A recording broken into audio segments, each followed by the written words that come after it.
Rodrigo. Ih, será que conseguiu gravar? Está gravando. Tá? Tá. Então, Rodrigo, seja bem-vindo. O Rodrigo é professor Obrigado, da rede pública, professor de uma instituição privada na cidade de Três Lagoas. E agora, Rodrigo, a turma é sua. Fique à vontade. Obrigado. Muito bem, gente. Boa tarde a todos. Todas sejam muito bem-vindos aqui. Se vocês quiserem abrir as câmeras, vocês fiquem à vontade, tá bom? É um mini curso, mas pode ser uma conversa. Vocês podem me interromper o tempo que vocês quiserem. Tentarei ser o menos cansativo possível. Não vou ocupar a tarde inteira, como tem, dá 1 às 5 que está previsto, isso não existe, né? A gente morre aqui, né? Tentarei ser o mais breve e que vocês tirem algum proveito disso, né? Esse mini curso é fruto da minha tese de doutorado, né? É um trabalho que foi bem cansativo em todos os sentidos, né? Um trabalho físico e psicológico, né? Onde nós tivemos o trabalho de análises muito interessante, né?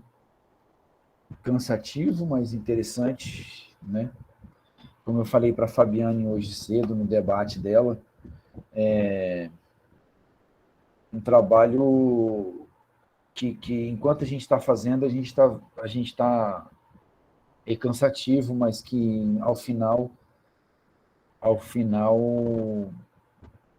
a gente tem um resultado satisfatório, né? Foi satisfatório não só para mim, mas para outras pessoas, tanto é que o livro foi recomendado, a tese foi recomendada para virar livro e virou livro, né? Então, amanhã também todos vocês estão convidados para o lançamento dos livros. Eu não sei que horas que vai ser, acho que está na programação. A turma do Stefano também vai lançar o livro sobre o conto. Amanhã tem vários lançamentos de livros aí da Pangea, né? Que é a editora aí do nosso mestre Howard, tá bom? Então, por isso eu quero que vocês se sintam bem à vontade para perguntar, para interromper, para questionar, para duvidar, para o que vocês quiserem fazer, né? Para trazer isso para a realidade de vocês, que isso seja útil para vocês de alguma forma, em alguma medida. Os temas, os métodos, as análises e tudo mais. Certo? Espero que vocês aproveitem bem. Certo? Antes da gente começar, alguém quer fazer alguma pergunta?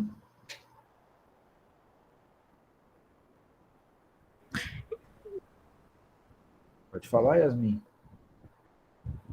Não, nada não. Não. Tá bom. A hora que você quiser falar, você pode falar.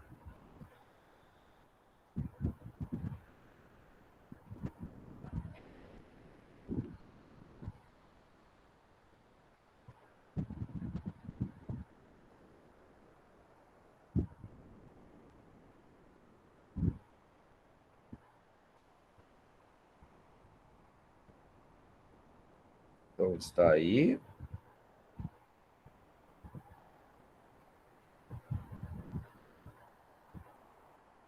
Vocês conseguem ver? Sim. Essa é a capa. Essa é a capa do livro, né? Vai sair agora.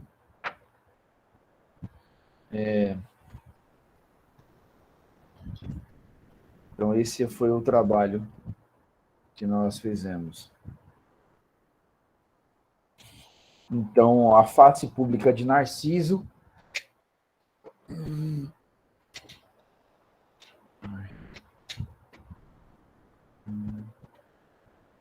Boa noite, Deus e Mar.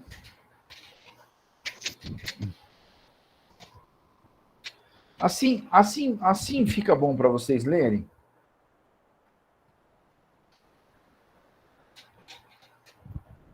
Fica.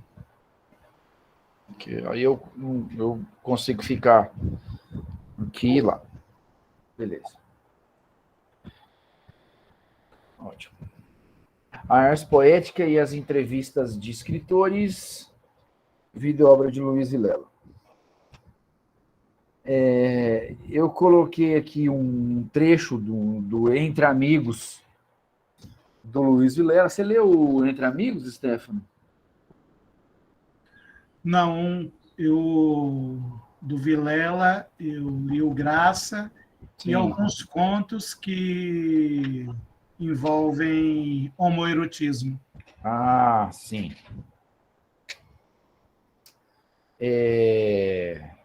Então, a face pública do Narciso, eu coloquei aqui o Entre Amigos. Tudo nesse mundo tem uma serventia, disse Rita, uma das personagens. Não, mas e a barata? Acho que é a única coisa que não serve para nada.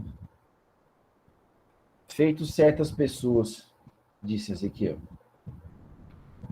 Então, aí o Luiz Vilela Entre Amigos. Essa já tendo essa provocação dele. Nós tivemos esse percurso todo. Agora, você está sentindo bem isso, né, Stefano? Essa questão de definição do tema, aquela coisa toda. Nós já havíamos trabalhado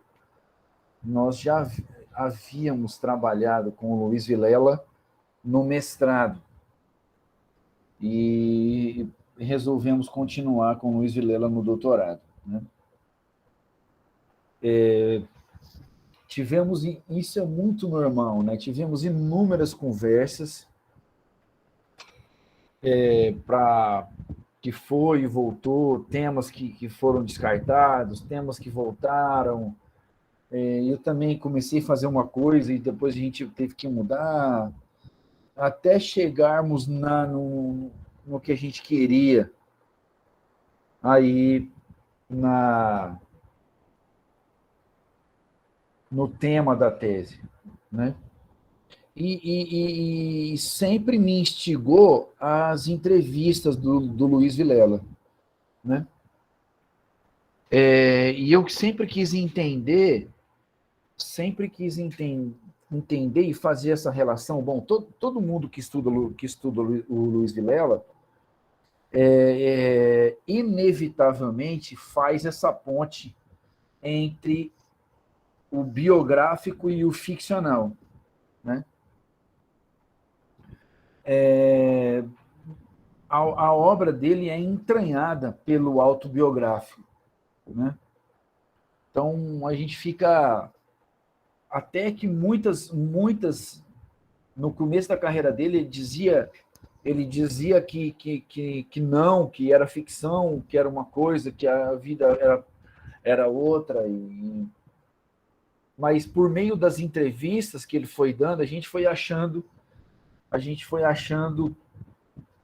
coisas da vida dele que estavam ali dentro da obra, né?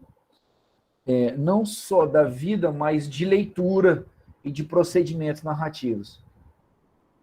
Então, percebemos que mas também percebíamos que essas entrevistas, ele meio que, como todo escritor, ele meio que tentava manipular a opinião das pessoas, né? Como todo mundo. A gente tem isso com a gente, né? E ele tinha essa questão da autoimagem, dessa questão toda interessante ali na obra dele, né? Todos os livros dele têm relação com a vida, né, em algum momento da carreira dele, né? Mas é claro que aí é que mora o grande escritor, né? De conseguir extrair da vida, de conseguir extrair do que viveu, extrair grandes histórias, né? Eu falo que o Vilela tem pequenas grandes histórias, até nos romances que são que não é muito forte dele, com exceção de Graça, Boa Tarde, Geisa, que não é muito, com exceção de Graça, que para mim é genial, né?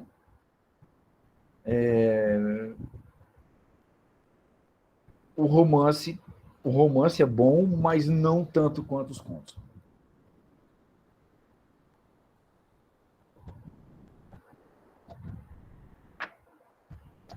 Stefano, vai ter a lista de presença? Vai sim, Rodrigo. Tá bom, mais tarde você disponibiliza, né? Sim, com certeza. Então tá bom, obrigado. Muito bem. Então, avancemos. O nosso percurso foi exatamente isso. Porque trabalhamos com a noção de face, né? Esse conceito de face pública é de um sociólogo que é o Erving Goffman. Então, trabalhamos com essa questão de face. Eu confesso que quando eu fui trabalhar com o assunto, eu não tinha essa ideia, eu não conhecia esse conceito, né? E fui conhecendo esse conceito e fez muito sentido para mim, né? E eu acho que, bom, então se é uma coisa que a gente já pode falar assim, mas tá, eu estou assistindo esse mini curso e eu com isso, né? E a minha produção, e o meu estudo, o que eu... Como que isso vai agregar para mim? Eu acho que essa noção de face pública, quando a gente está analisando a obra de um escritor, ela é fundamental a gente enxergar como ele enxerga o mundo e como o mundo o enxerga. E mais ainda, como ele quer que o mundo o enxergue. Aí é que está a questão, não é? Como ele quer que o seu público o enxergue, né? Que persona é essa que ele deixa se mostrar para o seu público, e em que medida esse deixar se mostrar contribui para a compreensão da ars poética, né? Que para quem não entende esse termo, a ars poética ela é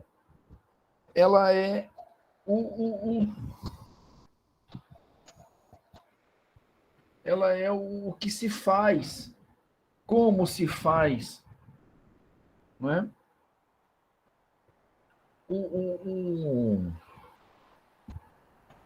O molho da obra, né?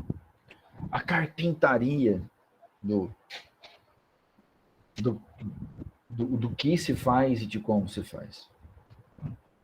Então, é interessante a gente entender, nós que somos estudantes de letras, e eu terminei o doutorado, mas ainda me considero um estudante de letras, porque ainda pesquiso, gosto de ler e tudo mais, pretendo ir para o pós-doutorado. Então, somos eternos pesquisadores, né? Então, é entender como funciona essa ars poética de um determinado escritor. Isso é muito interessante. Então, o nosso percurso que fizemos aqui foi em cima das faces, né? Então, a gente começa na introdução com essas faces por desvelar, esse des aí em esse des aí que está entre parênteses aí é uma provocação nossa, né? Essas faces vão ser desveladas ou elas vão continuar veladas, ou seja, escondidas, né? Para isso, então, na introdução, eu até digo para os meus alunos, né, que a introdução é muito importante para um trabalho. Boa tarde, Marli. Que é muito importante para o trabalho, né? E principalmente deixar claro nessa introdução, o seu percurso teórico, né? O seu percurso teórico e quem que vai servir de base para que você consiga levar aquilo adiante. Então, o nosso trabalho, ele seguiu 2 caminhos paralelos e que lá na frente foram se encontrar, né? Que é as entrevistas e os modos de narrar, né? A ficcionalização disso. Então, como que cada um vai trabalhando paralelamente um ao outro e como que lá na frente eles foram se encontrando, né?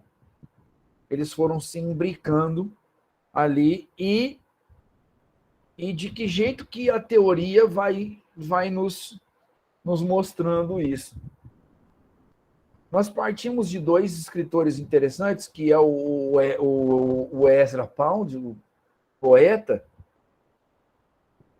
e o Carlo Ginzburg, né? O Pound para tentar achar uma classificação da obra do Vilela, né?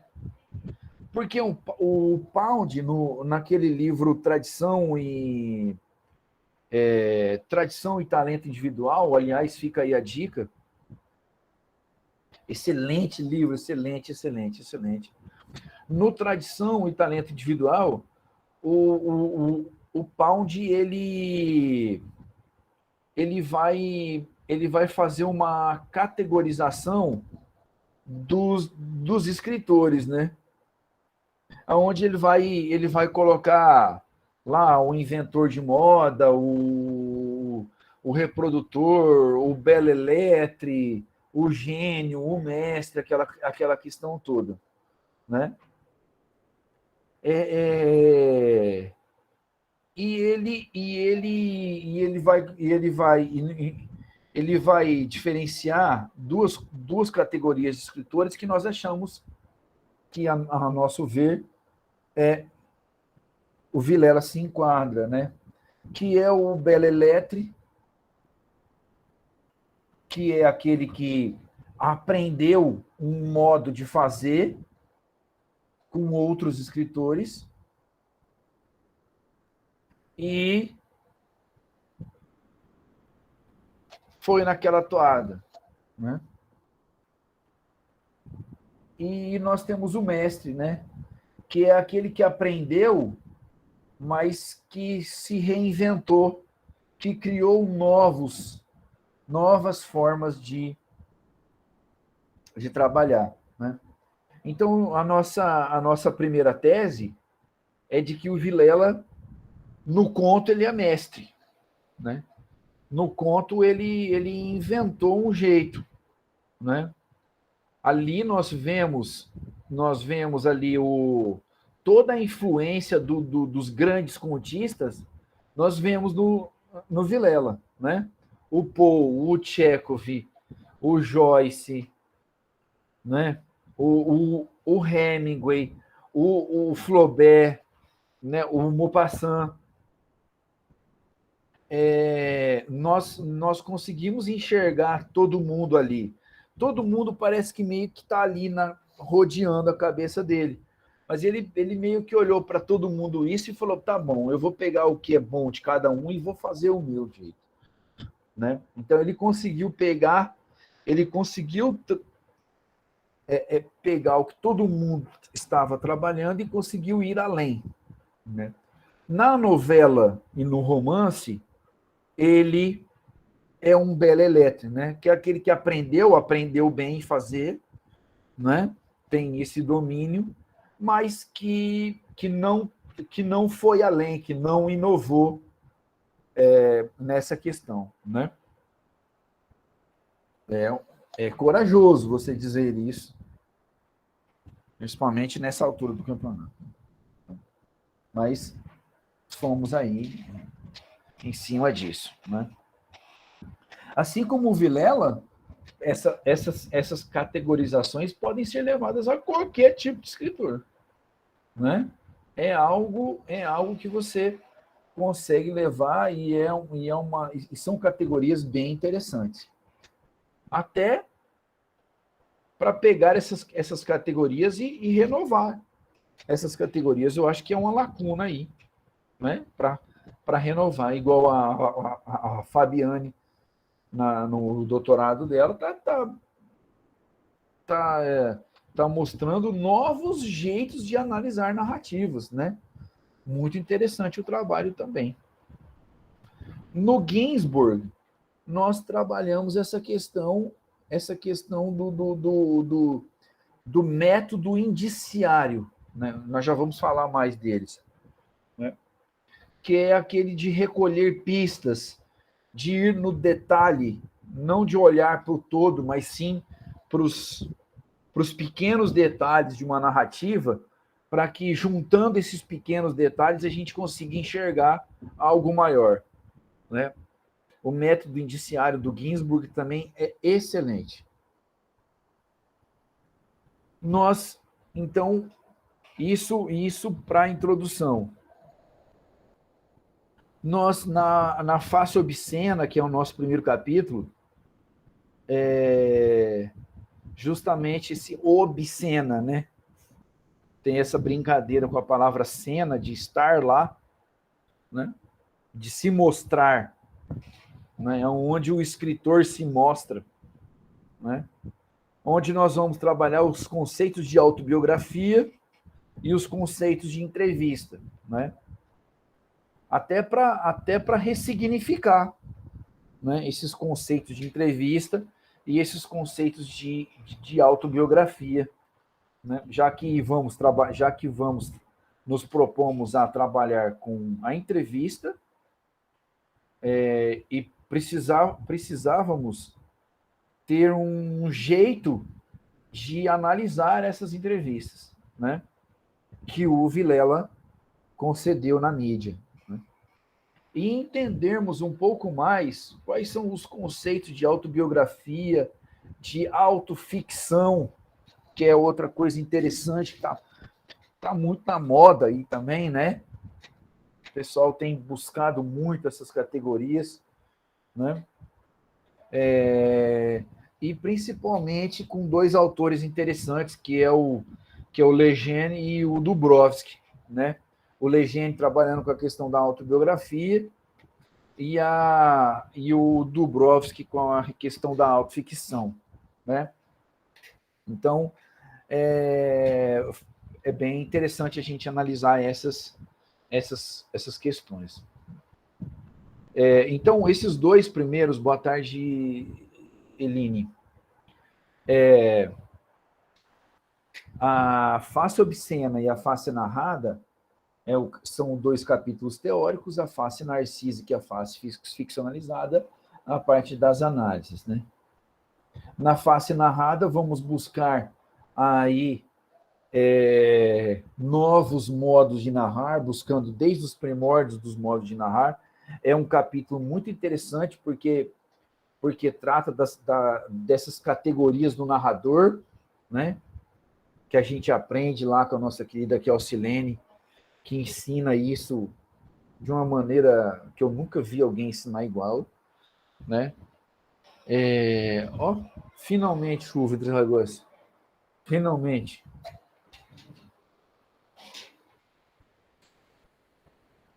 Finalmente. Ela veio.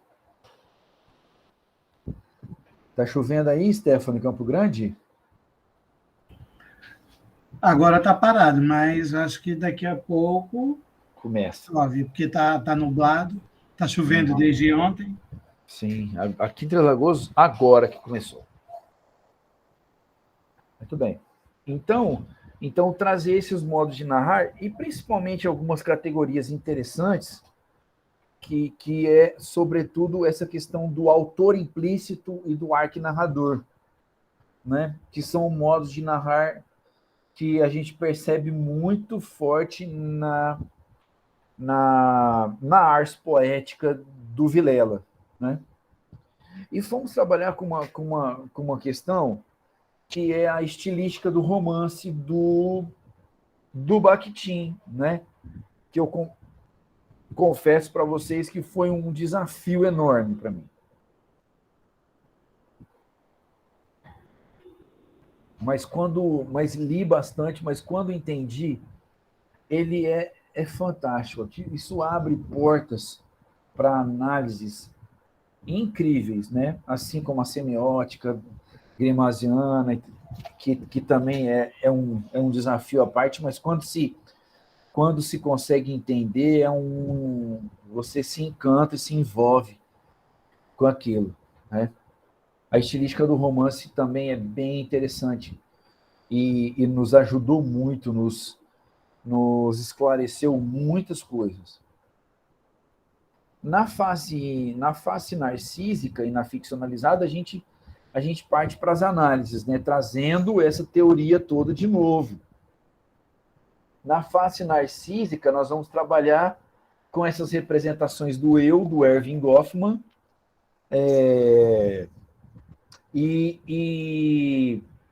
e das representações do espelho, do Barry e do Levison, né? Dessa autoavaliação positiva ou da autoavaliação negativa, também com dois teóricos, que é o Barry e Levison, né? E também as questões das entrevistas, né? E aí, aqui na face narcísica, nós analisamos, acho que foi 7 ou 8 entrevistas que analisamos aí do Vilela, né? As mais significativas. Na face ficcionalizada, nós analisamos alguns contos, acho que foi 6 ou 7 contos. Analisamos 2 romances, o primeiro e o último, e a novela também foi a primeira novela e a última novela, né? E os contos, pegamos aí, tentamos fazer um passeio pela obra inteira com esses contos, justamente para mostrar esse percurso todo aí, certo? Alguém quer perguntar alguma coisa? Quer falar alguma coisa? Tudo tranquilo? Se eu estiver falando muito rápido, me interrompam.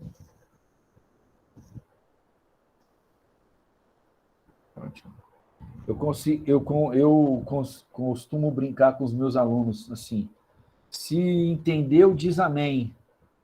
Quem entendeu, diz amém.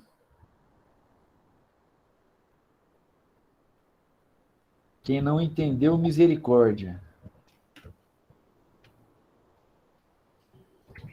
Amém. Amém. Muito bem. Muito bem. Se não entendeu, grita misericórdia. Ótimos, então prosseguimos.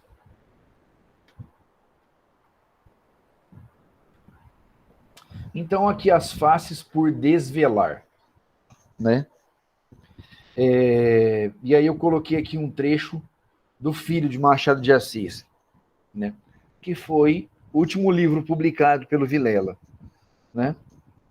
Último livro publicado, assim, último livro inédito, né? Eu sei que ele lançou uma coletânea agora, mas de contos que já tinham. Aí, no Filho de Machado de Assis, nós temos um professor e um aluno conversando, e eles dizem: o que não dizem de um grande escritor?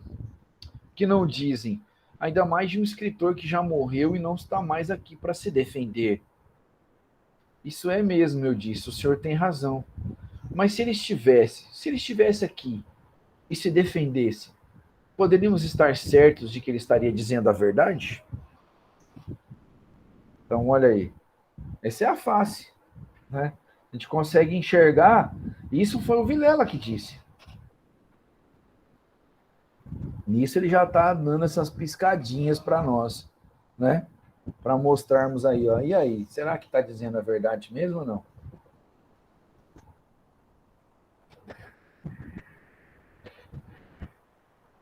Muito bem.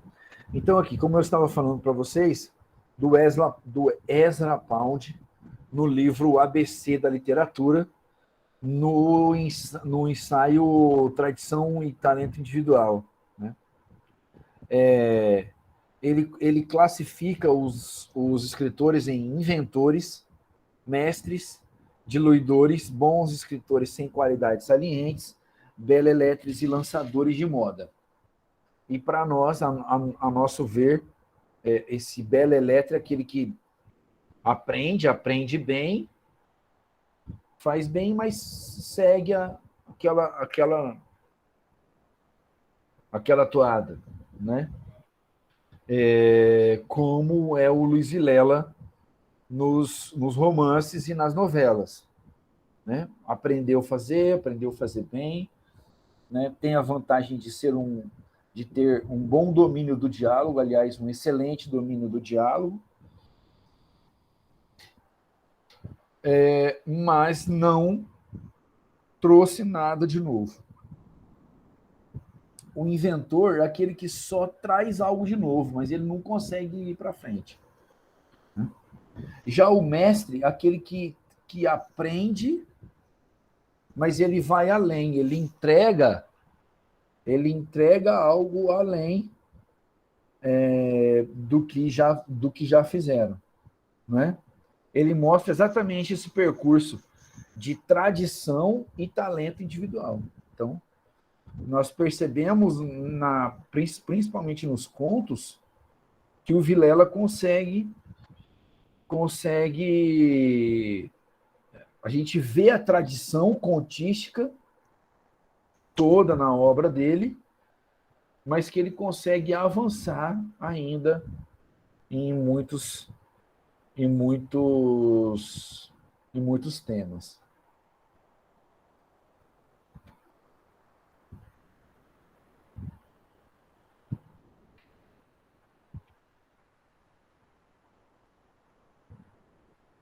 Então, aqui, ó. Ele é mestre porque combinou um certo número de procedimentos. Então, ele conseguiu o que cada um desses fez separadamente, ele trouxe tudo para um lugar só. E ele conseguiu combinar esses certos números de procedimentos. Então, no Vilela, nós temos o enredo e a atmosfera do Poe e do Chekhov, né? Nós temos o diálogo do Hemingway, nós temos a fluidez do texto do Flaubert, nós temos a filosofia, né? Como eu acredito que vocês vão mostrar isso no livro que vocês vão lançar, né, Stefano? Isso. Que vai ter um ensaio sobre cada um dessas questões, né? Exatamente. Já estou sabendo do livro, já estou sabendo do livro. Tarde, Matheus. E o diálogo do Hemingway, mas ele é belelétre, porque ele se especializou em alguma particularidade da arte de escrever sem realmente avançar nesses procedimentos. Se especializou, consegue fazer lá o direitinho, né? Eu gosto muito, mas assim, eu gosto muito do Entre Amigos, gosto muito do Graça, eu acho que são dois romances. Até tem essa discussão se Entre Amigos é romance mesmo, se não é, toda essa questão, né, já gerou vários estudos e tudo mais. Mas o Vilela classificou como romance e a gente entende assim. né? O Graça, eu acho genial, né? Acho genial. Os outros romances são ok, né? O Inferno Aqui Mesmo. Inferno Aqui Mesmo, Perdição. Eu estou esquecendo. Inferno Aqui Mesmo, o Perdição, o Graça e o Entre Amigos. Os novos, né? Que são, tá ali no cantinho, todo Vilela ali, no cantinho ali.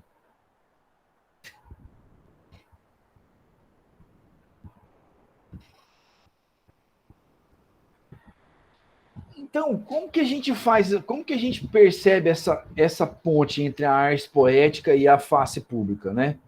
Entre os procedimentos que ele tem, entre todas essas influências que ele teve, como a gente consegue perceber essa relação da arte poética com essa face pública, né? Primeiro que a obra do Vilela é profundamente heterodiscursiva e dialógica, né, nos dizeres do Bakhtin, né? Nós temos uma profusão de discursos. Nós não temos um discurso. Nós temos vozes sendo representadas ali, não é? Nós temos uma profusão de vozes acontecendo e é um poema que são ficções que têm esse caráter dialógico, né? Além de, como eu já disse, nós temos esse caráter autobiográfico, onde ele expressa muitas opiniões no, na obra dele, né? Até contar uma situação interessante aqui, que isso é bastidor que a gente vê, né? Eu não sei se alguém aqui leu Perdição? Alguém leu Perdição? Romance Perdição do Luiz Vilela? Alguém não? Acho que não, né? Não. Então fica a dica aí para ler. Tá? O Perdição tem um personagem lá muito engraçado que é o Mosquito. O Mosquito, ele vive contando histórias, né? É um contador de histórias, e é um feirante, um andarilho, bem pobre. Mas é um feirante, amigo do personagem principal, e do narrador da história, que não é o personagem principal. E aí é um personagem que se destaca na obra. Estávamos assim lá em Turutaba, conversando com o Vilela, numa mesa de restaurante. Chegou um médico para conversar com ele, e ele na outra ponta. A hora que o médico chegou, já prestei atenção, né? O médico falou assim: e Vilela, você eternizou o fulano de tal lá no Mosquito, né? Ele ficou contente com isso. Quer dizer, o Mosquito é alguém da vida real. Que ele mudou nome, que ele mudou algumas coisas, mas que tem um amigo deles que é muito parecido com isso. Então, esse caráter autobiográfico está muito forte na obra do Vilela. Muito forte mesmo, né?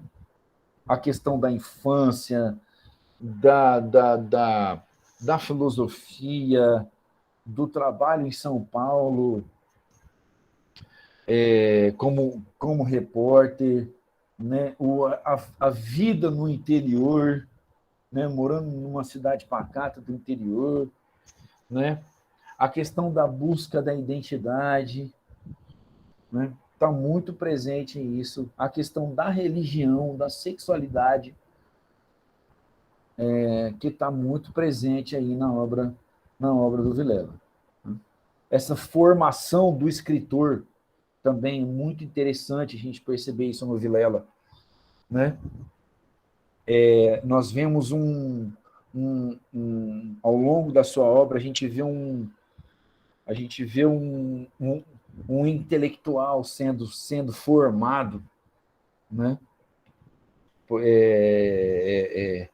Nas suas várias fases, né?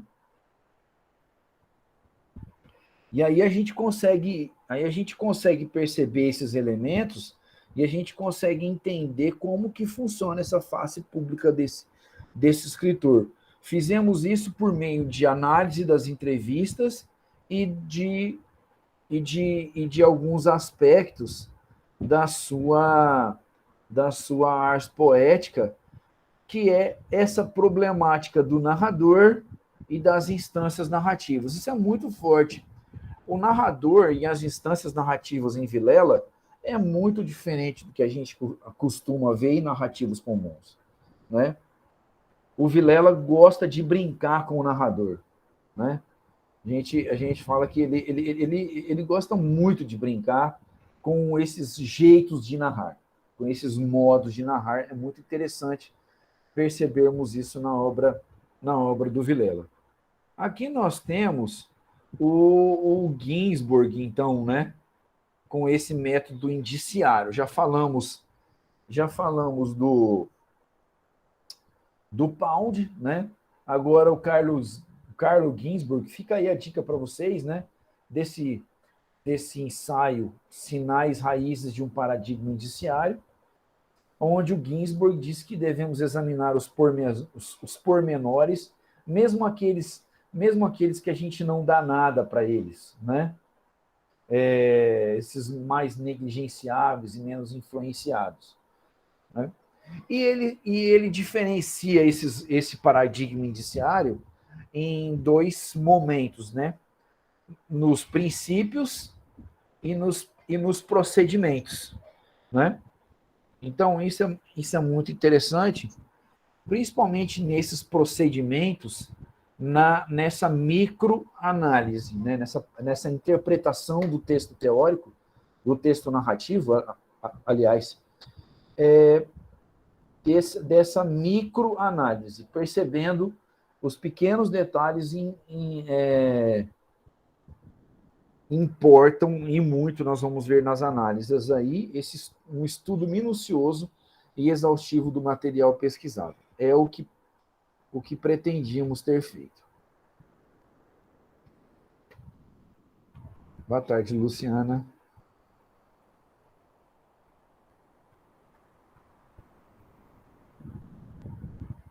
E aí a gente começa o primeiro capítulo com a face obscena, né? Que é esse primeiro capítulo teórico, onde nós mostramos aí essa importância do acervo e das teorias sobre a entrevista. Primeiro começamos com relação ao acervo, né? Principalmente com a Maria Remédios, que eu acho que hoje ela é uma das principais estudiosas de acervo, principalmente acervo literário que nós temos no Brasil, né? É uma pesquisadora da UFMG que tem um dos melhores estudos sobre acervo, um dos melhores acervos de escritores lá na UFMG. Aliás, Minas se sobressai com relação a essa questão do acervo, né? E aí, no começo da pesquisa, nós até íamos trabalhar, nos debruçarmos, a nossa primeira ideia era justamente analisarmos o acervo literário do Luiz Vilela, né? Então, que isso, Luciana, fica sossegado. E aí a gente queria nos debruçarmos sobre esse acervo, né? De ver o que ele tinha, porque nos foi dito que ele tinha muita coisa, né? Ele prometeu doar esse acervo para a UFO, né, que é a Federal de Uberlândia, e a gente ia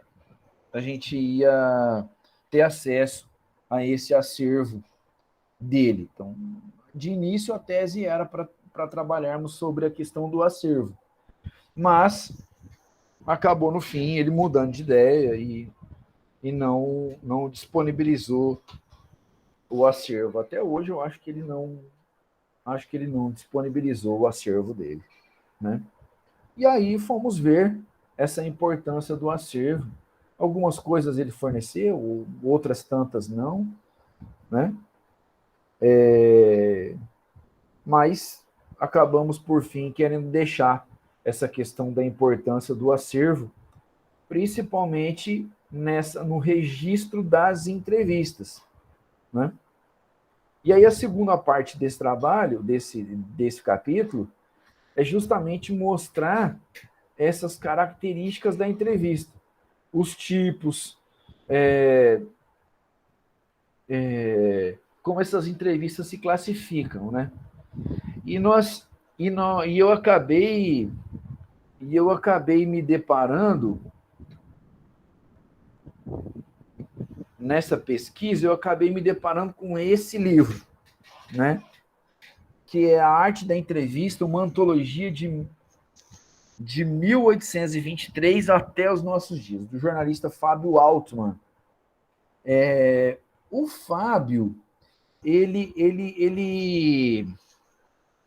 selecionou mais de 20 entrevistas, grandes entrevistas, para grandes órgãos da imprensa de grandes escritores, né? Então, ali nós temos desde o Mark Twain até Caetano Veloso, por exemplo, né? A entrevista do Caetano Veloso é muito interessante, porque ele estava lançando o disco livro, né? Quando fizeram essa entrevista com ele, se não me engano, foi a revista Veja. Mas a que mais me chamou a atenção foi a entrevista que a New Yorker fez com o Mark Twain, né? Com o Mark Twain, e o Le Gazette fez com o Zola, com Emile Zola, né? Que os dois são quase contemporâneos, mas o Mark Twain, escritor americano, e o Zola, escritor francês, né? E são grandes escritores, e o Luiz Vilela, claramente, abertamente, ele diz que os dois são inspiração, né, para as suas obras, né? São dois escritores que ele leu muito, né? O Twain e o Zola. E é interessante ver essa entrevista com esses dois escritores e ver as entrevistas do Vilela, a gente comparar as entrevistas do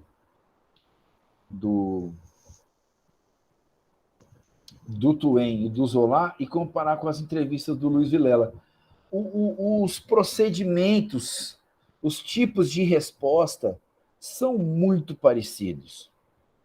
São muito parecidos mesmo. A questão qual foi a última obra que você leu?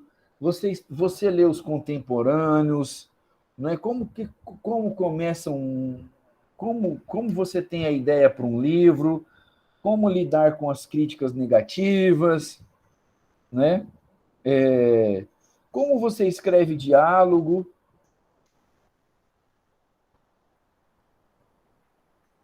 Boa tarde, Maria Ruth. E mostrando essas entrevistas dos dois, onde os dois estão super à vontade, tanto o Twain quanto o Zola estão super à vontade com o entrevistado, né? E quando o entrevistado vai ter sim, Matheus, vai ter sim. Quando quando o entrevistado se sente à vontade com o entrevistador, essa face pública que o Goffman tanto diz aflora muito mais, né? Ele deixa de ter respostas monossílabas para ter respostas cada vez mais complexas, né? no que ele se propõe ali, e ele inclusive revela mais sobre a sua obra, revela mais sobre si mesmo, revela mais sobre o seu modus operandi, a sua ars poética e tudo mais, né? Então é interessante, o Altman diz lá que não há boa entrevista sem bom entrevistador. Perguntas frouxas e equivocadas pressupõem respostas também frouxas e equivocadas, né? Então, é como diz o outro, você quer boas perguntas, então, você quer boas respostas, faça boas perguntas, né? A inteligência das questões e a descoberta do mote correto podem transformar conversas aparentemente inócuas em grandes depoimentos. Então, isso é muito interessante quando a gente se debruça sobre essas entrevistas. E esse livro, fica a dica aí para vocês, tem histórias incríveis, tem entrevistas incríveis aí. A entrevista com o Hemingway é impagável, né? Impagável. Então, muito interessante esse livro aí do Altman.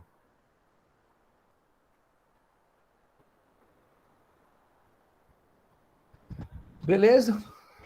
Podemos seguir? Quem está entendendo, diz amém. Quem não está, diz misericórdia. Muito bem. Muito bem, muito bem.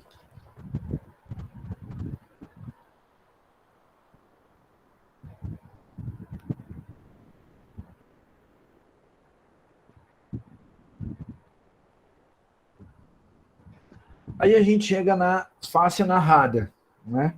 Que é a segunda parte da teoria. Na face narrada, nós vamos trabalhar com a questão do modo de narrar, né? Do modo de narrar e com a questão da estilística aí do romance, né?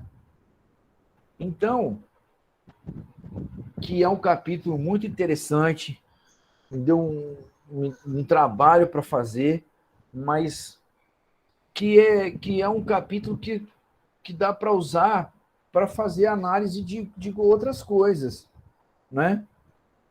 De qualquer outro trabalho que se debruce sobre esse tema, né?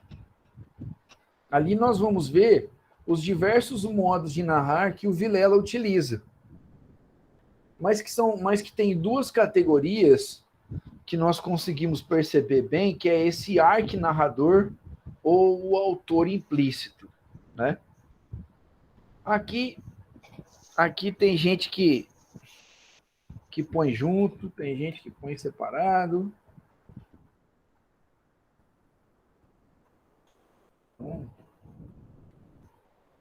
Não tem mesmo mas, segundo o novo acordo ortográfico, né, são letras diferentes, elas deveriam juntar, né, deveriam ser juntas, mas já vi vários lugares com o hífen, né, e vi lugares também sem o hífen, né.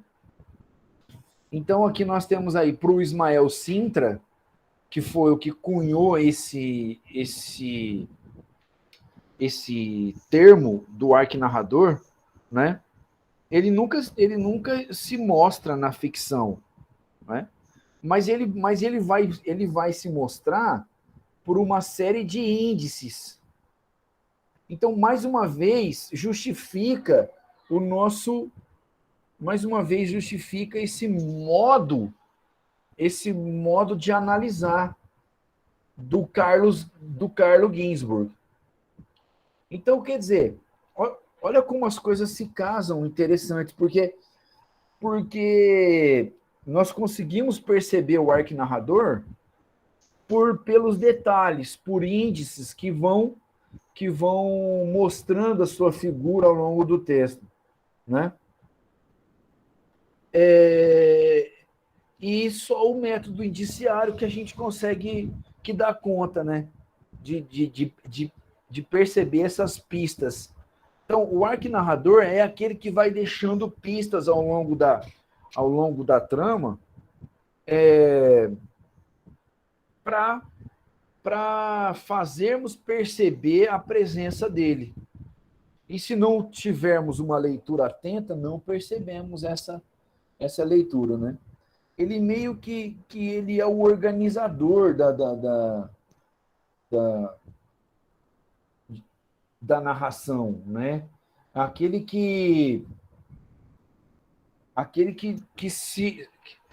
a sua voz está na voz do outro.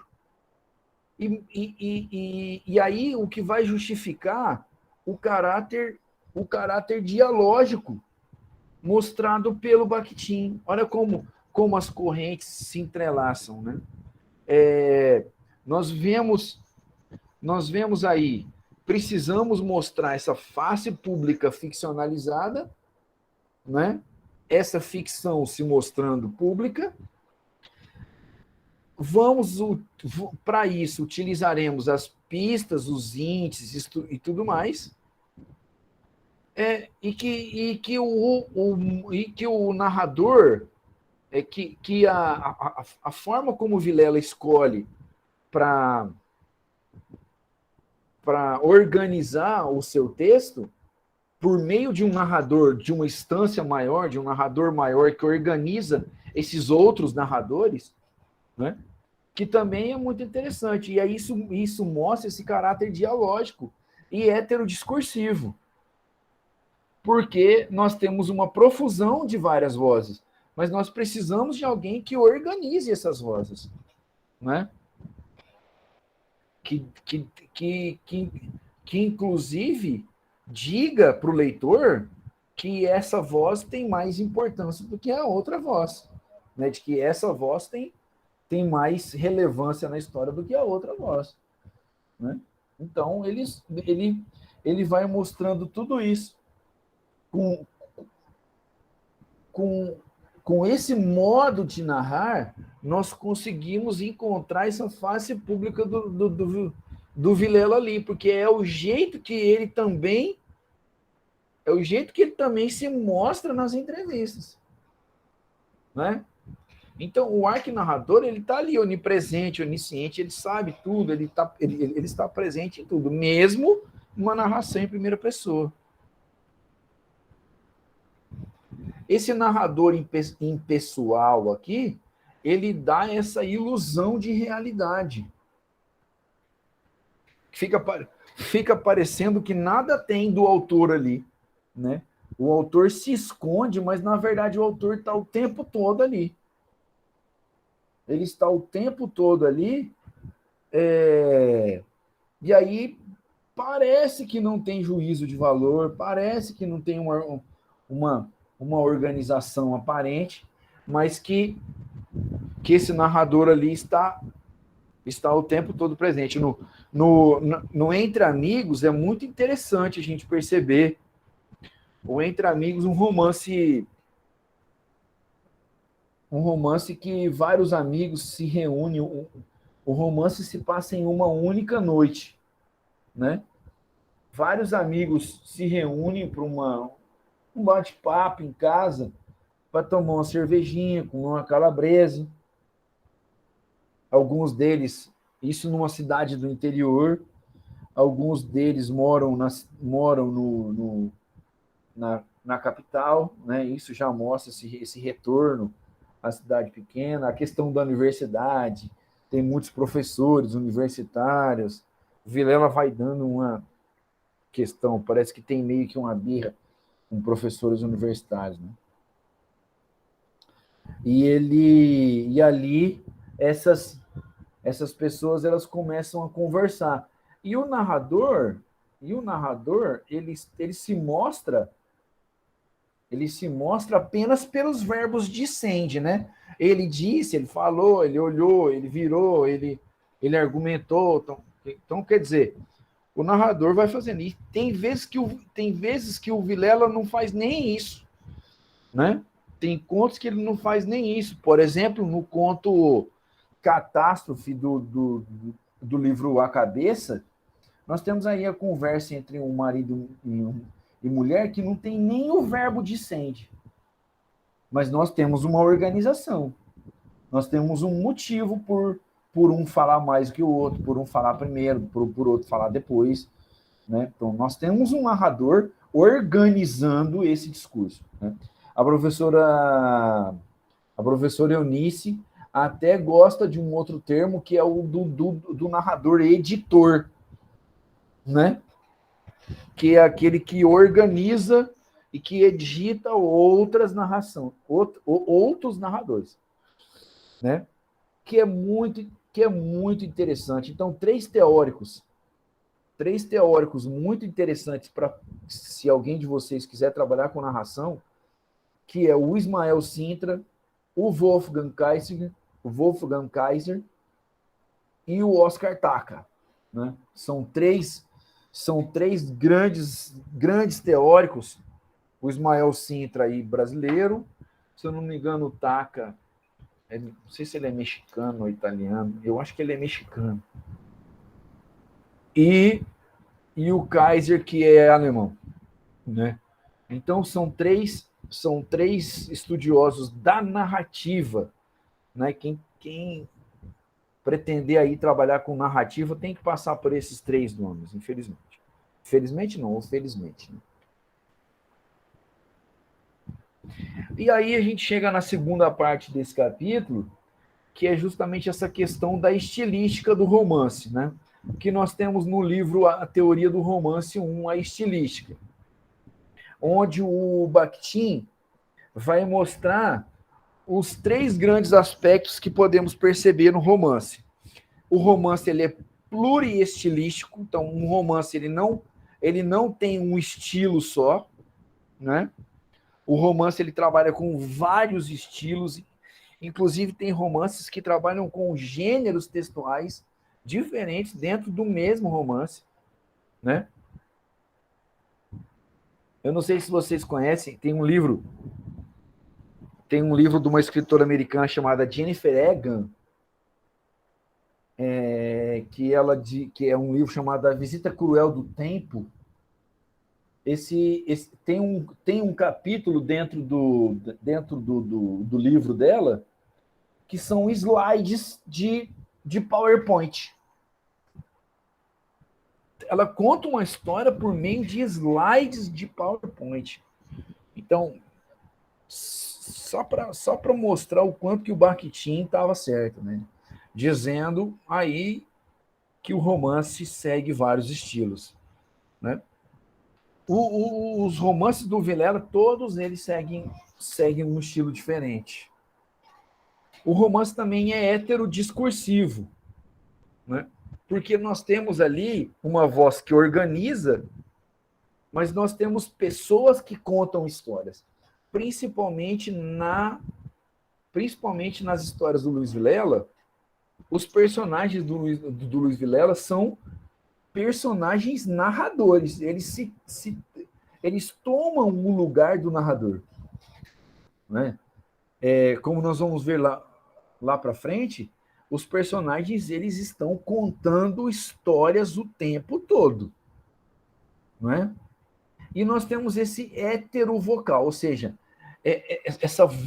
perceber essa voz diferente, esse jeito diferente de contar, né? E aí nós temos 4 tipos aí de composição e estilo que nós temos no romance. A narração direta do autor da obra literária é o que nós temos, é o que a gente vê, é o mais comum, né, o mais tradicional. A estilização das diferentes formas de narração oral do cotidiano, ou seja, o escritor entende essa variedade linguística toda. Aliás, não tem coisa melhor para você ver a variedade linguística do que a literatura, né? E aí ele enxerga essas diferentes formas de contar, né? Justamente a oralidade, né? A oralidade está muito presente no Vilela. Essa estilização das diferentes formas de narração semi-literária e os discursos estilísticos individualizados dos heróis. É o que nós vemos mais no Vilela, porque quando cada um assume a função de narrador, cada um vai contar do seu jeito aquela história, inclusive sobre pontos de vista, inclusive diferentes.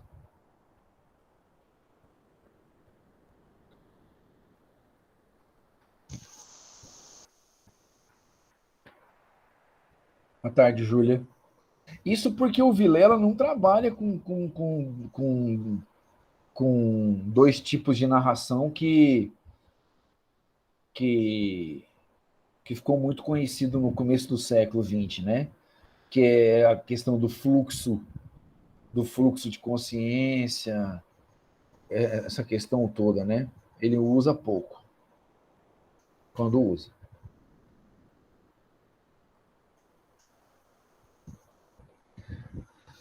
Muito bem. Então, essa questão da teoria, né? E aí ele vai trabalhar com essa questão da face narcísica, que é a segunda parte da teoria, né?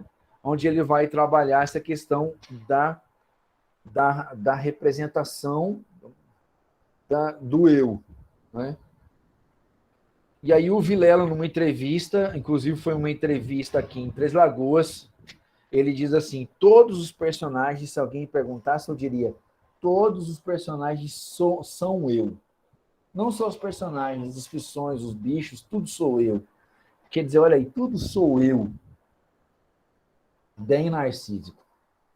Né? Bem narcísico nos dizeres do Freud, do Jung e tudo mais. Então, o livro do Erving Goffman, que é a representação do eu na vida cotidiana, o Goffman vai partir, ele vai analisar os primeiros estudos sociológicos do Goffman, ele vai estudar um grupo de teatro. Então, ele vai estudar esse grupo de teatro, ele vai acompanhar esse grupo de teatro por muito tempo, né? E ele vai começar a perceber como que esse indivíduo, esse ator, o diretor, o produtor ali da peça, como eles tentam vender essa imagem para o outro, né? E ele vai desmistificar essa relação da máscara, né? Dizendo que é muito mais ressignificativo o conceito de face do que de máscara, né? Então, como o indivíduo se expressa quando está diante do outro? Né? Como que ele expressa a si mesmo? Como ele vende o teu peixe? Né? Então, ele tem, segundo o Goffman, tem duas maneiras de se expressar, né? Primeiro, pelo uso de símbolos verbais, a conversa, que ele chama de comunicação tradicional. A outra forma, muito mais complexa, são várias ações que... Boa tarde, Lene. Ações que os outros deduzem que foram levados a criar um efeito por outras razões. Quer dizer, essa manipulação do outro, para que o outro veja como eu sou, mas ele veja como eu quero que ele veja, né? Então, essas várias manifestações. E isso num grupo, não só individual, mas na coletividade.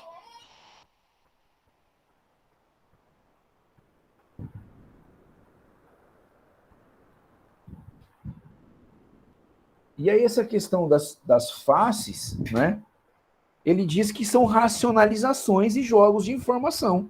Quer dizer, o indivíduo, ele cria faces, né?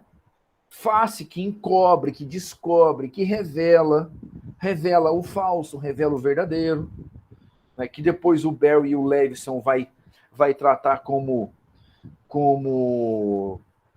faces positivas ou faces negativas, né? E que há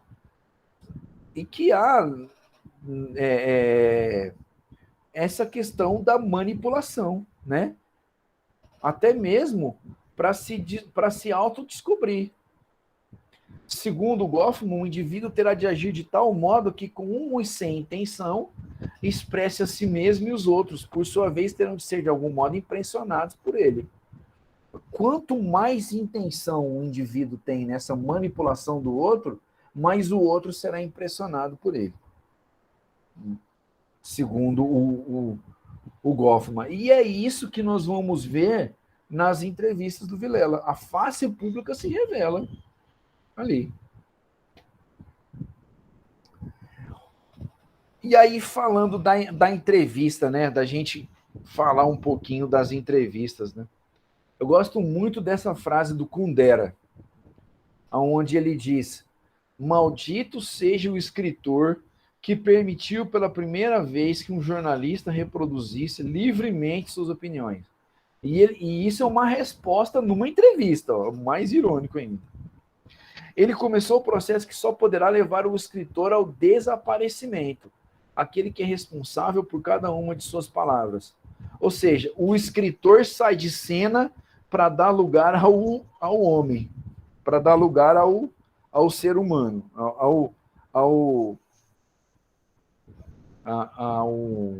então, ao homem das letras, né? Então, meio que o autor vai se apagando à medida que o escritor vai aparecendo, né? Então, o entrevistador faz a você perguntas interessantes para ele sem interesse para você. Na maioria das vezes, as perguntas são mais interessantes para quem está perguntando do que para quem está respondendo, né? De suas respostas, ele utiliza apenas aquelas que lhe convêm.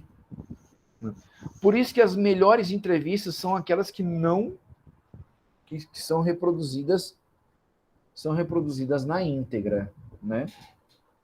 Boa tarde, Cíntia. Correto? Bom, e aí aqui a gente começa a questão das análises.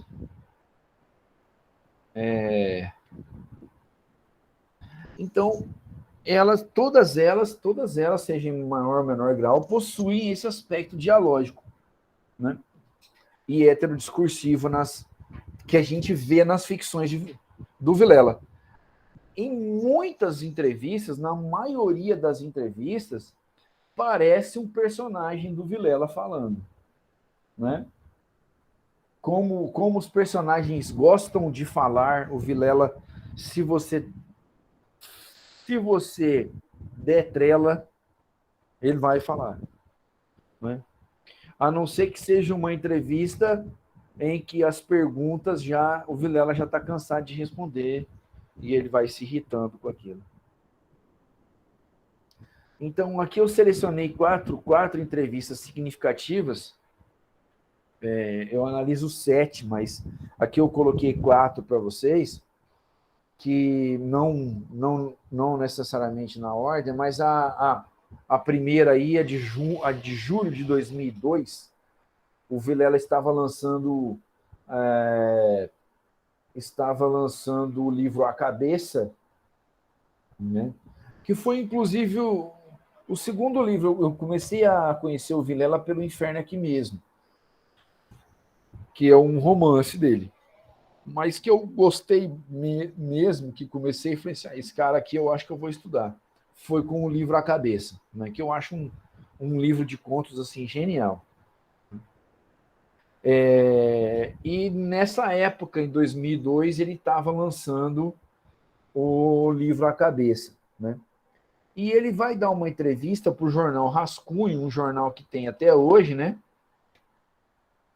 Acho que todos. Você leu, Yasmin, a cabeça? Gostou?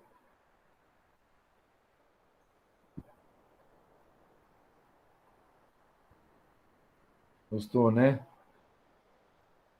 E aí a cabeça, ele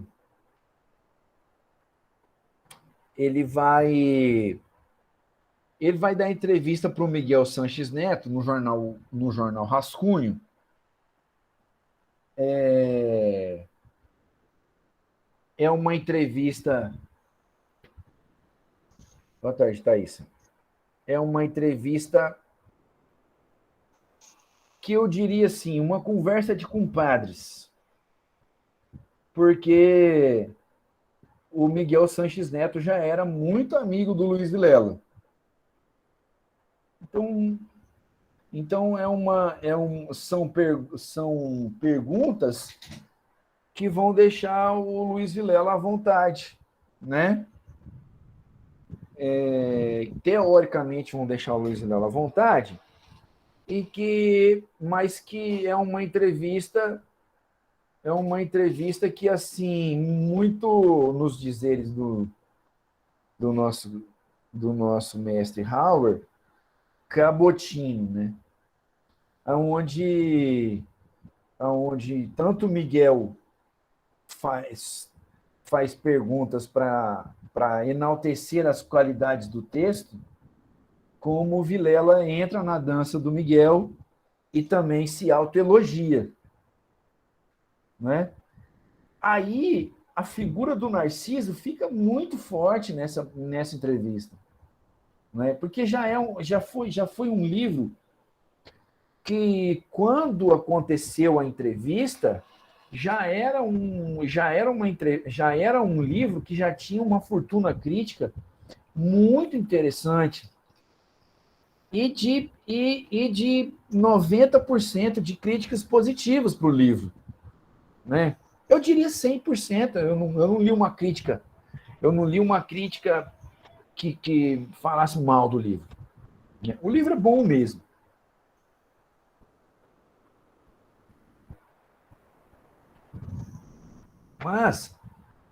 Mas que fica, a gente percebe que tem muitas entrevistas para se autoelogiar, né? Então, e aí quando tem alguma pergunta que foge desse autoelogio, que foge dessa contemplação da autoimagem do escritor, o Vilela não se sente confortável, né, de responder isso. Logo em seguida, em 2005, o Vilela dá uma entrevista para o Inimar Nunes, que ele daria outras entrevistas para o Inimar, num programa que o Inimar tinha na TV Câmara, hoje não tem mais esse programa, que era uma entrevista que o Inimar fazia com vários escritores brasileiros, né? E o Vilela estava lançando uma novela que era o Boris e Doris, né? Uma novela muito interessante. Não é uma novela genial como Choro no Travesseiro, não é? Que, a meu ver, é uma novela interessantíssima, uma das melhores coisas que o Vilela já fez, mas uma novela interessante, né? Dessa relação dos dois aí, que o Boris está tentando uma vaga num emprego importante e ele leva a Doris para uma viagem e os dois estão no hotel ali para o Boris fazer essa entrevista de emprego. E uma entrevista correta, uma entrevista que tem autoelogios, mas que não mas que também não é tão cabotina como a do Miguel, né? Que vai se repetir em 2012, quando o Vilela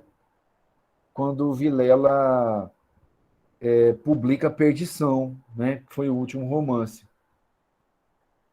Que também vai ser, mas aí não tem só perguntas do Miguel, tem perguntas de outros escritores, né?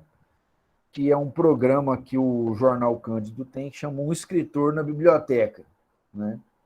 Eu não sei nem se tem ainda hoje, sabe? Faz um tempo que eu não vejo, não sei nem se tem ainda, mas que é uma entrevista também que o Miguel tá ali, é uma conversa de compadres, né? Aonde o tanto que você é bom, o tanto que você é bom também. Nossa, olha que beleza, olha como que você faz isso, né? E nós temos aí a outra, que também é meio que uma conversa de compadres também, que foi a revista Projeção, que é uma revista da cidade de Tuiutaba, aonde a amiga Alciene, que hoje nós estamos estudando bastante ela na universidade, a Alciene, que também é escritora, contista, excelente contista, por sinal, ela faz essa entrevista e foi por ocasião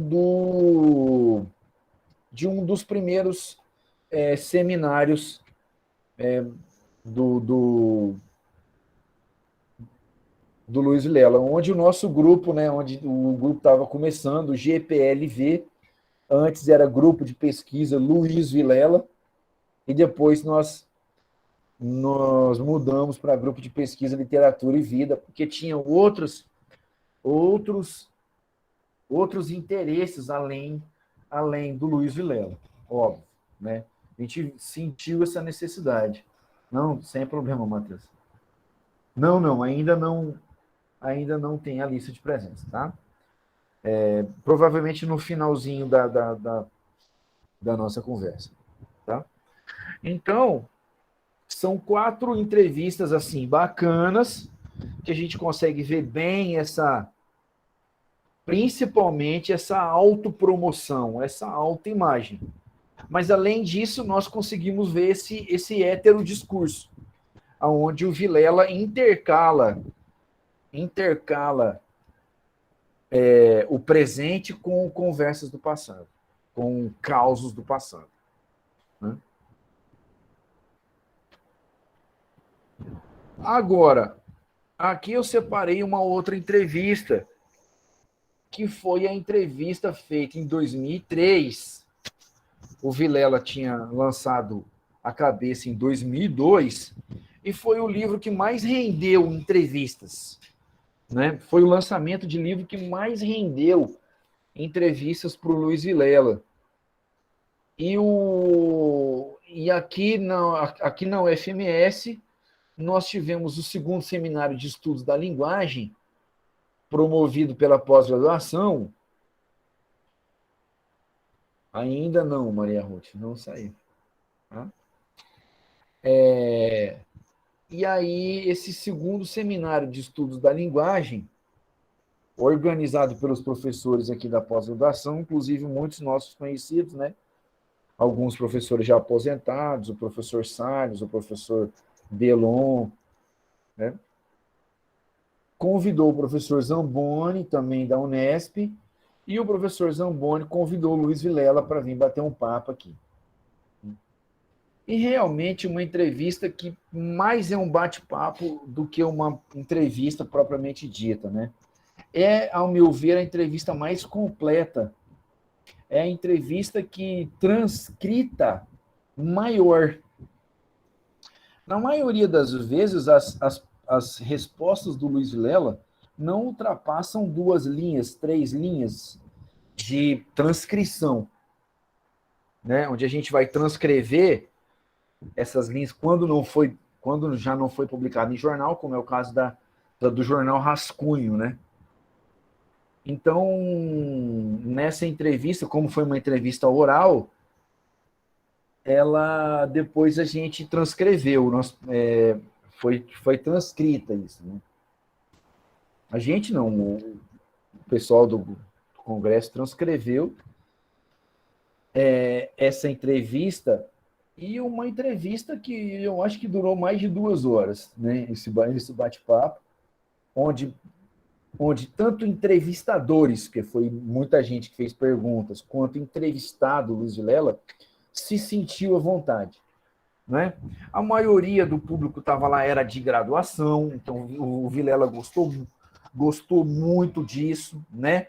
O pessoal do primeiro ano, do segundo ano ali fazendo pergunta, ele gostou muito disso, perguntando uma coisa dali, uma coisa daqui, mesmo quando faziam perguntas sobre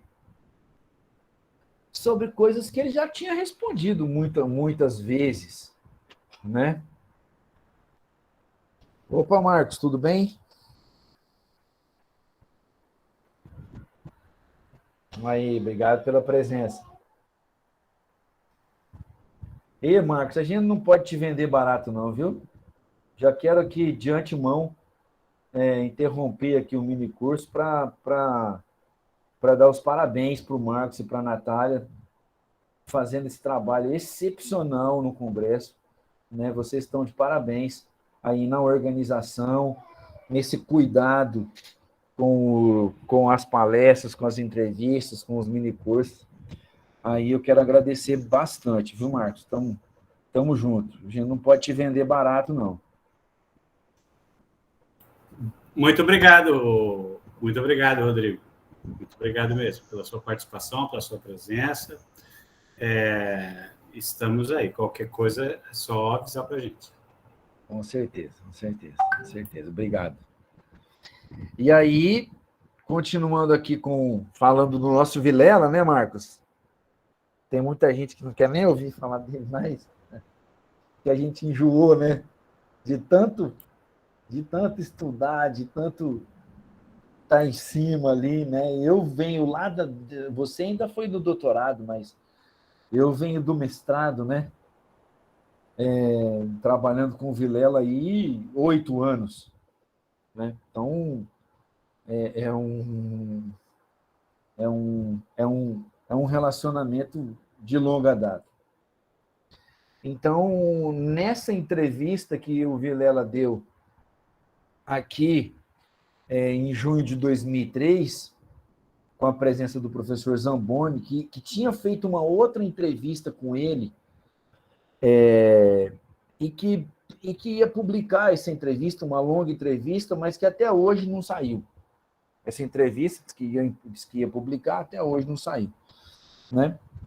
E aqui o Vilela ele se sente muito à vontade para dizer procedimentos narrativos, os modus operandi, usa a palavra do outro. É uma entrevista heterodiscursiva, nos dizeres do Bakhtin, de cabo a rabo.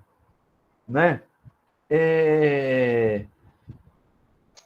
O jeito de contar, o jeito de se expressar nessas entrevistas, como eu já coloquei um trecho aqui para vocês, é muito parecido com os procedimentos narrativos que a gente encontra no romance. Então, quando a gente vê o Vilela falando, parece que a gente está escutando um narrador dele falar. Olha como interessante como essa face pública revela a face ficcionalizada. Não é? Então, o jeito de falar, o jeito de contar, o jeito de organizar a fala na entrevista é o jeito de contar, o jeito de organizar a narração, o jeito de organizar a ficção. Né? Que é muito interessante como essas duas faces se combinam muito bem nessas entrevistas. Ok? Muito bem. Alguma pergunta até aqui? Quem entendeu diz amém, quem não entendeu, misericórdia. Amém. Muito bem, isso aí. Então, tá tudo bem, a gente prossegue, né? Então, é um capítulo que eu gostei muito de fazer, sabe? Esse anterior. Inclusive, ao professor. Boa tarde, professor Hauer.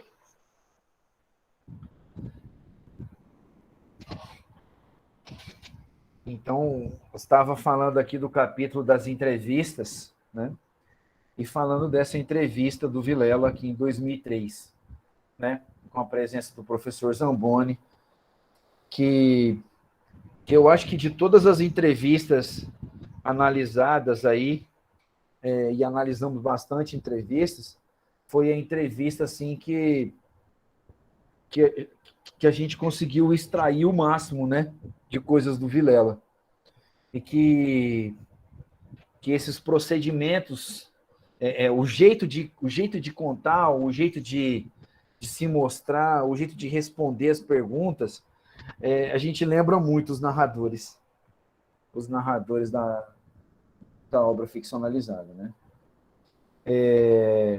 E aí a gente chega nesse outro capítulo, que é da face ficcionalizada, né?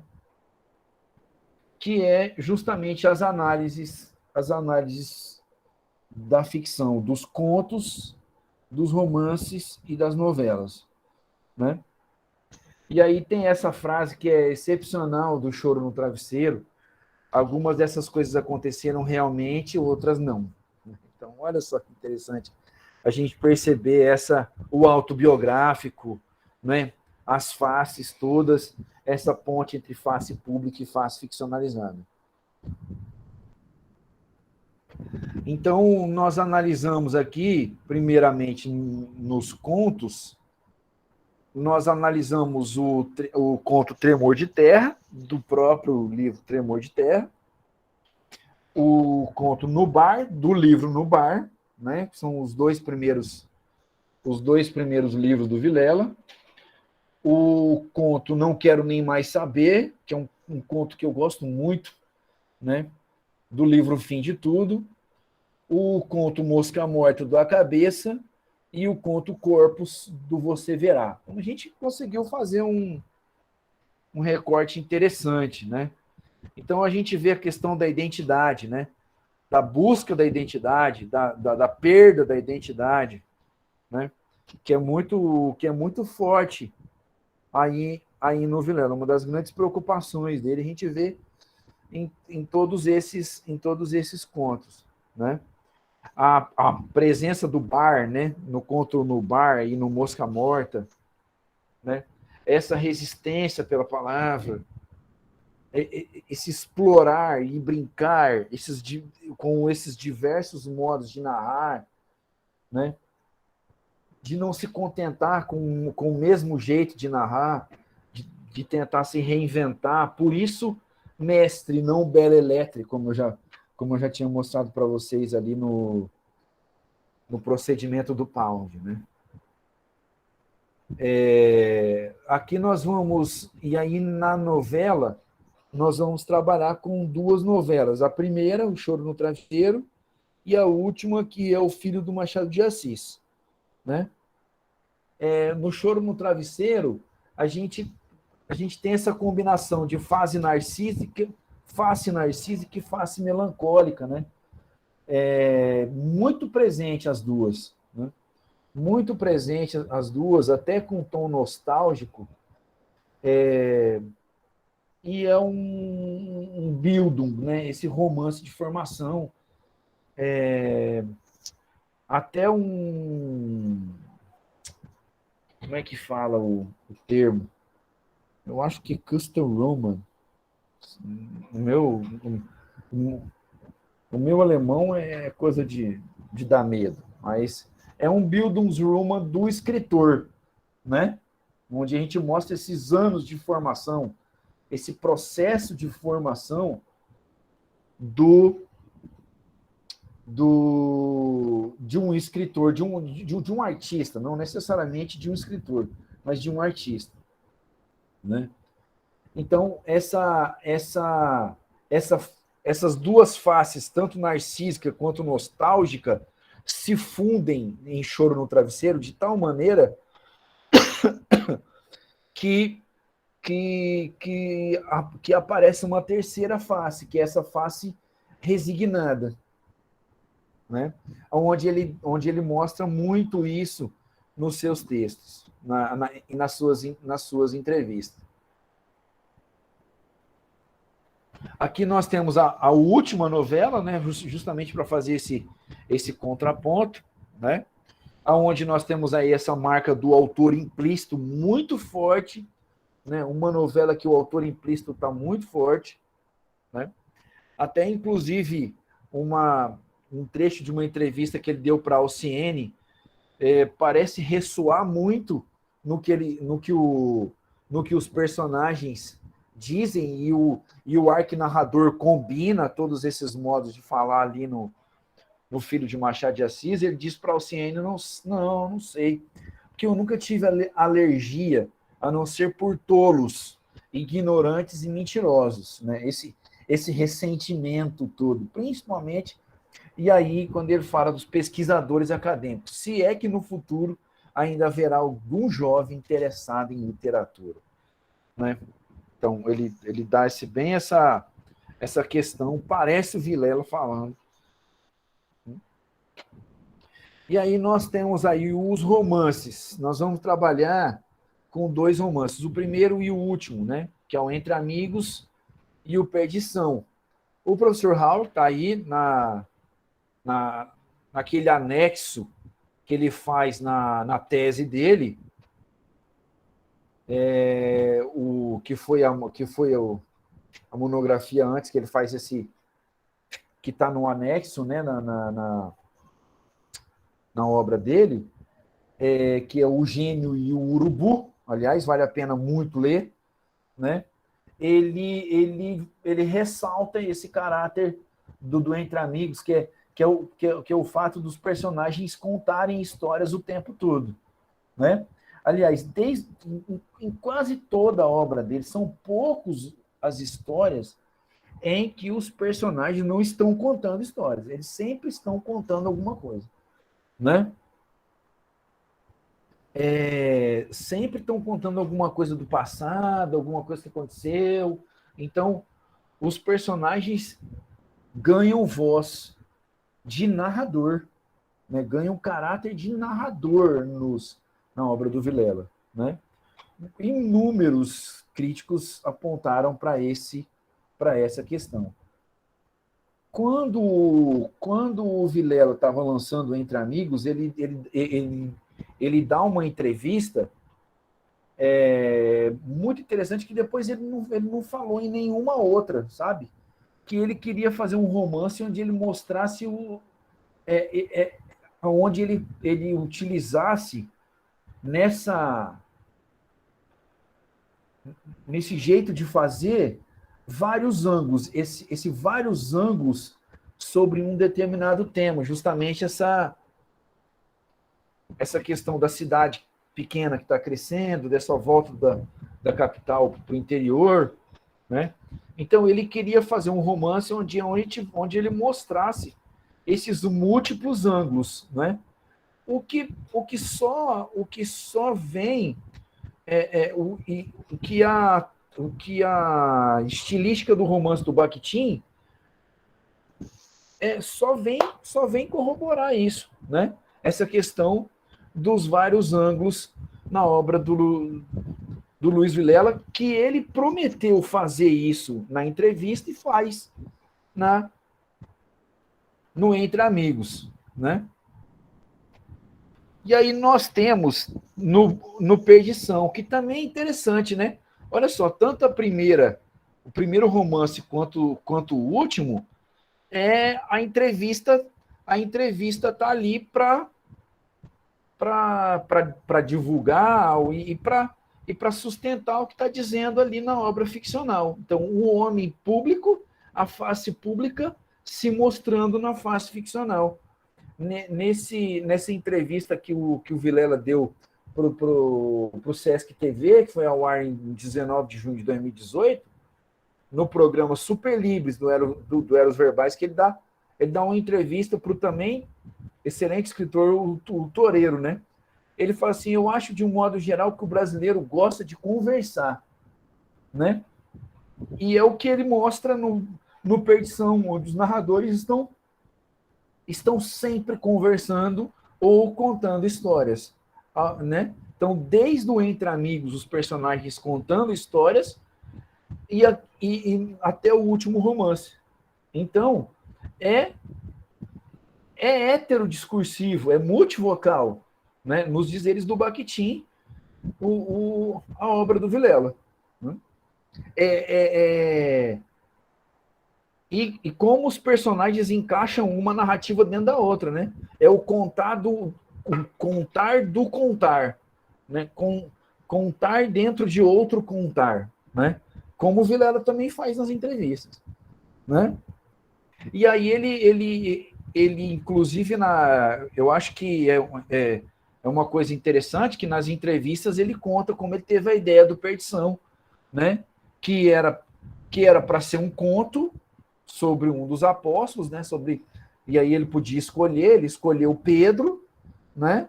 Mas que esse conto foi se esticando, inclusive é alvo de críticas de muitas pessoas por conta disso, né?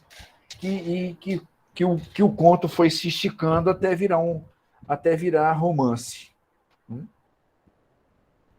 E aí, por último, nós temos aí a face velada ou revelada, né? Onde esse olhar para a interação com o outro se faz pertinente para entender um pouco mais as nuances da arte poética de um determinado autor. Então, eu acho que isso, quando a gente se pergunta, e o que eu tenho a ver com isso, né? Eu que estou estudando outros autores, estou pensando em outros modos de fazer, né? Essa relação da interação com o outro, desse heterodiscurso, né? Dessa ponte, dessas duas faces, é muito interessante perceber em outros autores. Seria muito interessante a gente ver, né? Essa maneira velada ou revelada que nós temos aí nessa obra, né? E é o que a gente pretendeu mostrar, né? Muito mais do que máscaras, mas sim faces, no dizeres do Goffman, e mostrando por meio de indícios, de pistas, dos pequenos detalhes, do encontrar aquela análise que poucas pessoas veem, né? Que a gente consegue perceber essa ars poética no homem público e vice-versa, né?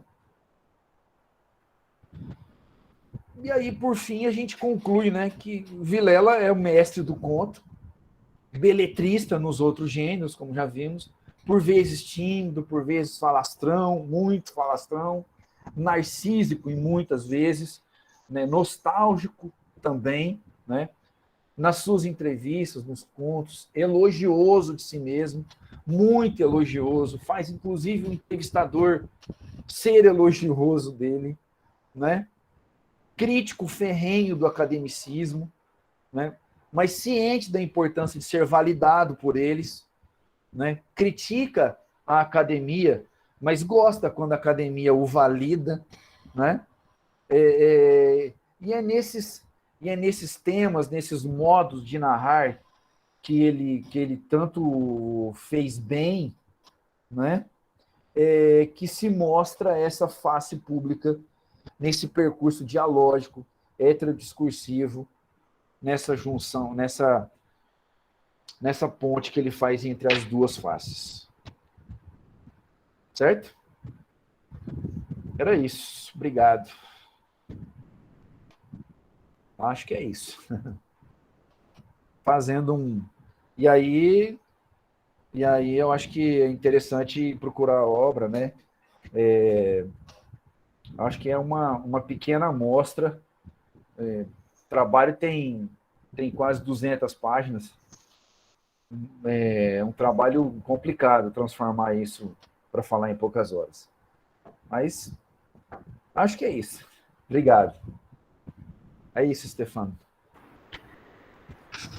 Obrigado, Rodrigo. Parabéns pela apresentação, pela fala, pelo minicurso. Obrigado. Foi realmente muito bom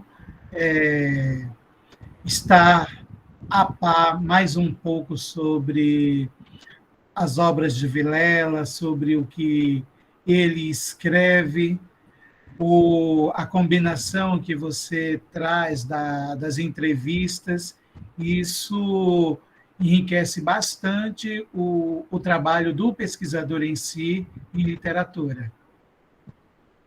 Parabéns. O professor Hauer se encontra na página. Gostaria de fazer algum comentário, seja bem-vindo. Nos dê o prazer da sua fala, se possível.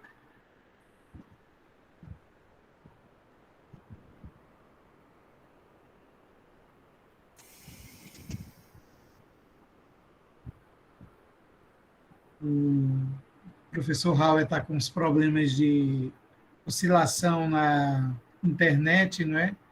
Então, bem, Rodrigo, mais alguma coisa a acrescentar? Não. Se alguém quiser fazer alguma pergunta, alguma observação, então fica à vontade. Agora Mas ele está aberto a responder as perguntas. Sim.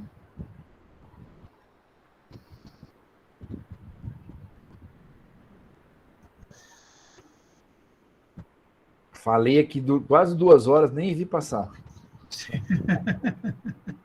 Quando a gente fala daquilo que a gente gosta, né? Exatamente.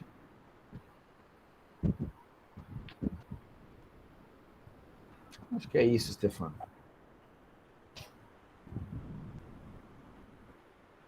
Vamos fazer uma foto, não é, Marcos, do minicurso, se as pessoas puderem abrir suas câmeras. Puderem abrir suas câmeras para que possamos fazer o registro, não é? Agradeço. Aí, pessoal, vamos abrir a câmera para fazer uma foto.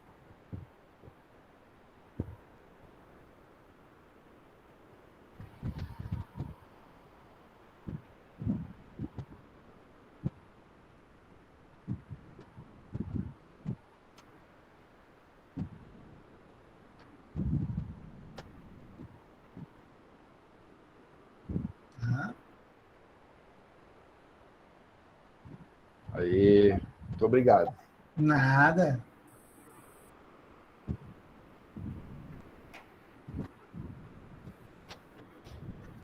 Bem, pessoal, quero agradecer a presença de todos, a presença do professor Rodrigo pela tarde muito proveitosa.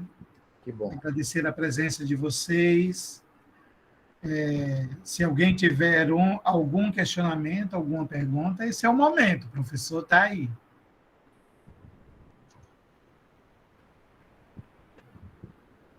Que bom que você gostou, Geisa. Que bom. Fico feliz. Então, podemos cessar a gravação. Eu que agradeço. Né? Podemos cessar a gravação e dar por encerrado o minicurso, não é? Ok. Muito obrigado a todos. Tenham uma boa tarde. Boa tarde a todos. Boa tarde. Abraço, professor Hauer. Tchau, tchau. E, Rodrigo, você pode encerrar agora?